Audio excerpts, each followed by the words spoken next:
안녕하세요, 비노트입니다. 오늘은 갤럭시 S25 울트라의 10가지 케이스들에 대해서 빠르게 리뷰를 한번 진행해 보겠습니다. 쿠팡에서 갤럭시 S25 울트라 케이스라고 검색을 해서 상위에 랭크되어 있는 케이스들 중에서 구매평이 많거나 또 모양이 특별해 보이는 것들을 구매해 봤는데요. 오늘 영상 속의 케이스들을 살펴보시면서 살만한 케이스가 맞는지 또 내게 맞는 케이스는 무엇인지 좀 알아보시고 원하는 케이스를 구매하시는데 참고하시면 좋겠습니다. 이 케이스는 슬림핏으로 나온 제품입니다. 알코올 솜이 들어있고요. AF 코팅, 그러니까 안티 핑거프린트 코팅이 되어 있다고 하는데요. 오염 방지와 지문 자국을 최소화한다고는 하는데 지문이 묻어나는 것으로 봐서 크게 효과가 있는 것 같지는 않아 보입니다.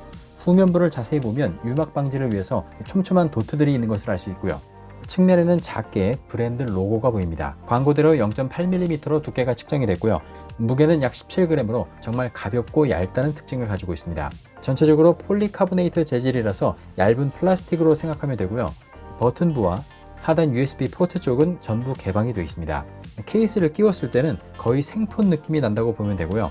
전면 디스플레이와 후면 카메라 부분은 약간 높게 설계되어 있어서 평평한 표면에서 기기를 보호할 수 있습니다. 고속 무선 충전에도 이상이 없는 것을 확인할 수 있었고요. 이 케이스는 앞의 제품과 같은 컨셉의 케이스입니다. 후면부에 유막 방지 도트 무늬를 볼 수 있고요. 측면에는 브랜드 로고와 액세서리를 걸 수 있는 구멍이 있습니다. 광고대로 1mm의 두께를 가지고 있고요. 무게는 21g으로 측정되면서 이전 케이스보다는 4g 정도 무거운 것을 알 수 있습니다. PC 재질로 단단하게 느껴지고 있고요. 측면 버튼부와 하단 USB 포트 쪽은 역시 개방되어 있습니다. 케이스 핏감이 아주 좋아서 거의 생폰을 만지는 느낌이고요. 돌출되어 있는 설계로 디스플레이와 후면 카메라를 보호하고 있는데요. 이전 케이스인 빅소 레빅스킨보다는 카메라 부분이 더 많이 개방되어 있다는 점이 눈에 띄는 차이점입니다. 고속 무선 충전은 이상 없이 작동하는 것을 확인할 수 있었고요. 이번 케이스는 슬림핏에 맥세이프 기능이 결합된 케이스입니다. PC 재질로 단단한 느낌을 주고 있는 것이 앞선 두 제품과 비슷하고요. 후면부에는 역시 유막 방지 도트 패턴이 있는 것을 알 수 있습니다. 이 케이스는 측면 버튼까지 보호되는 구조를 가지고 있다는 점이 장점이라고 볼 수 있고요. 하단부의 USB 포트 쪽은 개방되어 있는 모습입니다. 원활한 탈착을 위해서 하단부 양쪽 모서리 부분이 갈라져 있는데요. 이 부분은 디자인적으로 호불호가 있을 수 있겠죠. 두께는 1mm로 얇은 편이고요. 맥세이프 자석 때문인지 무게는 23g으로 앞선 두 제품보다는 무겁습니다. 장착했을 때 핏감 역시 아주 좋고요. 돌출되어 있는 설계로 디스플레이와 카메라를 보호하고 있습니다. 카메라 부분의 개방 정도는 빅소와 신즈모로 케이스의 중간 정도 되고요. 맥세이프로 고속 충전까지 이상 없이 지원되는 것을 확인할 수 있었습니다. 이번 케이스는 맥세이프의 자력이 강하다는 점을 내세운 케이스입니다. 뒷판은 PC 소재로 단단하고 측면부는 부드러운 TPU 재질을 사용하고 있습니다. 두께는 슬림핏은 아니고 일반 젤리 케이스 정도 되고요. 무게는 35g으로 평범한 편입니다. 후면부와 측면부에 작은 도트들이 보이고 있고요. 측면 버튼부가 보호되는 형태를 하고 있습니다. 착용을 해보면 측면 부분이 손으로 눌리는 게 보이는데요. 상대적으로 측면이 딱 맞지 않는 것 같은 느낌이 조금 아쉬웠습니다. 역시 돌출 디자인으로 디스플레이와 카메라가 보호되고 있고요. 맥세이프 자력이 강력한 것이 이 제품의 특징인데요. 실제로 자력이 정말 다른 제품들보다 강력했습니다. 다른 제품들보다 맥세이프 충전기에서 조금 떼어내기 어려운 정도였는데요. 충전뿐만 아니라 다양한 액세서리를 부착하실 분들에게 좀 더 유리한 케이스로 보입니다. 맥세이프 고속 무선 충전이 잘 되는 것도 확인할 수 있고요. 이번 케이스는 방금 보신 케이스와 무게와 디자인, 재질까지 완벽히 동일한 케이스인데요. 차이점이라면 맥세이프 자력이 강력하지 않은 대신 가격이 조금 더 저렴하니까요.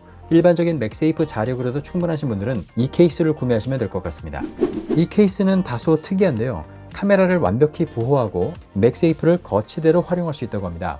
전체적으로 TPU 재질로 말랑말랑하고요. 무게는 43g으로 가볍지도 무겁지도 않은 편입니다. 디자인을 보면 제 취향에는 좀 맞지 않았습니다. 하지만 맥세이프로 가로나 세로 방향으로 거치가 된다는 점은 좋았는데요. 맥세이프 힌지가 꽤 뻑뻑하긴 하지만 이 뻑뻑함이 얼마나 유지될지가 중요할 것 같습니다. 혹시 이 제품을 길게 사용해 보신 분들이 계시다면 댓글로 좀 정보를 남겨주시면 좋겠습니다. 근데 맥세이프를 접고 펼 때마다 케이스가 좀 요동치는 것을 볼 수 있는데요. 케이스의 안쪽 부분을 보면 경첩의 금속 부분이 폰에 닿을까봐 조금 걱정이 되긴 합니다. 물론 그 밑부분에 약간 돌출된 쿠션감이 있는 장치가 보호를 하고 있습니다만 불안한 마음이 완전히 해소되지는 않았습니다. 맥세이프 고속 충전이 잘 되는 것은 확인할 수 있었고요. 이 케이스는 카메라 부분까지 보호 커버가 달려 있는데요.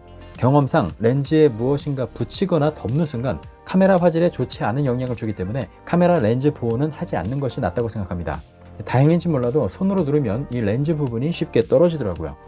모든 부분을 감싸주면서 보호한다는 측면과 또 맥세이프를 거치대로 활용한다는 측면에서는 좋았습니다만 다소 찝찝한 안쪽 경첩 부위와 제 취향에 맞지 않는 디자인 때문에 다소 혼란스럽게 느껴지는 케이스였습니다. 이번에도 비슷한 컨셉의 케이스지만 소재와 느낌은 많이 다릅니다. 일단 만듦새나 색감이 이전 케이스보다 훨씬 고급스럽고요.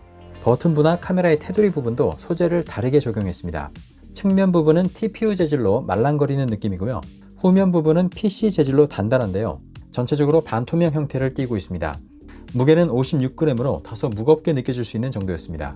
케이스를 씌워보면 핏감이 좋고 단단한 느낌을 받을 수 있습니다. 측면 버튼을 누르는 느낌도 좋은데요. 다만 버튼부는 이렇게 달그락거리는 현상이 있습니다. 디스플레이와 카메라 보호 측면에서도 괜찮게 느껴졌고요. 이 케이스도 맥세이프를 거치대로 활용할 수 있었습니다. 힌지는 적당한 뻑뻑함을 가지고 있습니다만 마찬가지로 내구성을 평가할 수는 없기 때문에 이 케이스를 오래 사용해 보신 분들은 댓글로 정보를 좀 공유해 주시면 좋겠습니다. 가로나 세로 방향 거치가 가능하고요. 맥세이프 고리를 움직여도 케이스가 변형되지 않는다는 점이 좋았습니다. 케이스 안쪽에 금속으로 된 경첩 부분도 본체와 닿지 않게 안쪽으로 들어가 있어서 폰 손상에 대한 불안감도 적었고요. 맥세이프를 이용한 고속 무선 충전 역시 확인할 수 있었습니다. 이번에는 러기드한 다기능 케이스인데요. 디자인에서부터 호불호가 확실히 나뉠 수 있겠죠. 맥세이프를 지원하고요. 카메라 커버가 달려 있는데요. 거치대를 겸하는 구조입니다. 단단한 PC 소재와 부드러운 폴리우레탄 재질로 되어 있고요.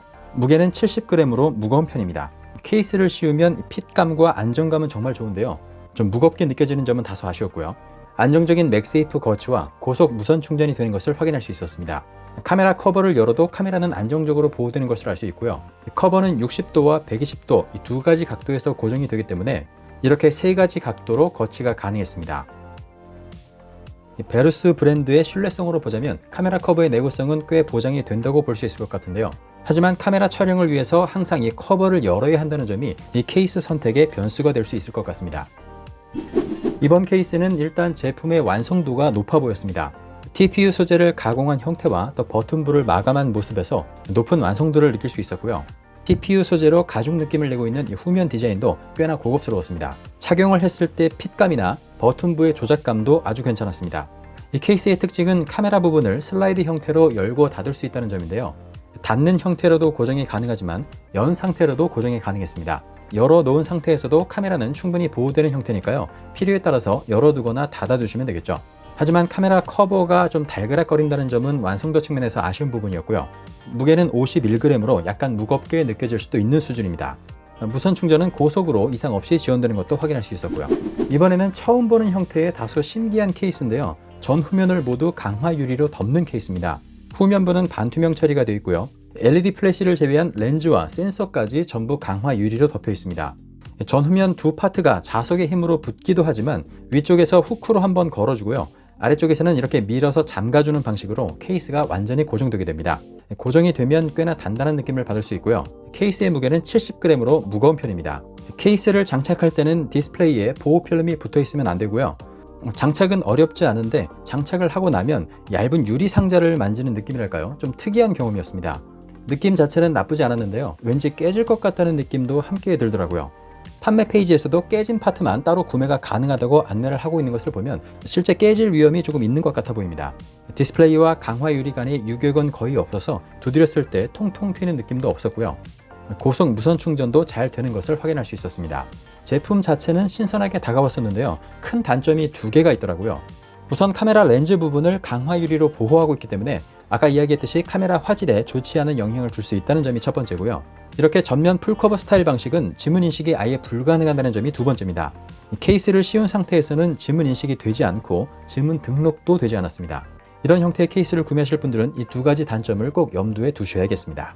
네, 오늘 10가지 케이스 어떻게 보셨나요? 이 중에서 제 취향대로 딱 두 가지 케이스만 고르라고 한다면 저는 스킨핏의 가벼운 무게, 맥세이프 충전이 되면서도 저렴한 가격을 가지고 있는 5세컨즈 케이스랑 맥세이프 거치와 단단한 만듦새, 또 적당한 가격을 가지고 있는 디상커 케이스를 선택하겠습니다. 완전히 취향대로만 고른 제품이니까요. 참고만 해주시면 좋겠습니다.